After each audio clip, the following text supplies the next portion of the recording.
અમદાવાદ મહાનગરપાલિકાએ સાબરમતી પર આવેલું એક ધોબીઘાટ જે છે તેને સીલ કર્યું છે। આ ધોબીઘાટ જે છે તે અનધિકૃત રીતે ચાલી રહ્યું હતું।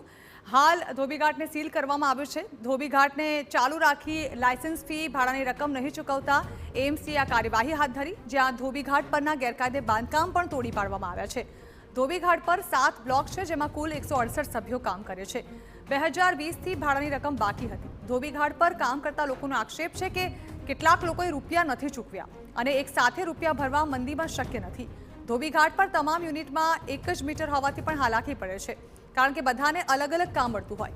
ધોબીઘાટ સીલ થતાં 168 લોકોની રોજગારી પર ગ્રહણ લાગી ગયું છે।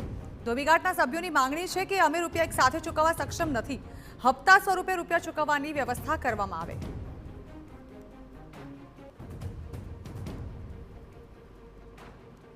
पैसा भरवा तैयार है, अर्धा पैसा पर साहेब बोले पूरा पैसा लो, कैसी लाइए बता लो। हमें आगे लॉकडाउन होतु, लॉकडाउन में બધા તૂટી ગયા તો એના બી પૈસા અમે આપ્યા કે ચલો। કેટલા બાકી છે જેના કારણે સીલ માર્યું છે? હવે 60 લાખ રૂપિયા, તો 60 લાખ રૂપિયા कैसी લાવે બધા? એવું ધંધો બી નથી તો અમે થોડો થોડો પૈસા આપો તૈયાર છે કે હમણાં મંદી છે। तो हम चाहते हैं सर ब्लॉक वाइज हमारा घाट अलग से आप देखें, हमारा रिकॉर्ड चेक करें और हम सब क्लियर करने तैयार है। और दूसरी एक मांगनी हमारी, जैसे कि 168 का एक बिल दिया है सर, हम कम से कम पहले तो चाहेंगे कि इंडिविजुअल 168 को अलग मिले, वो पॉसिबल नहीं है, ठीक नहीं है, तो आप कम से कम ब्लॉक वाइज अलग मीटर चाहिए।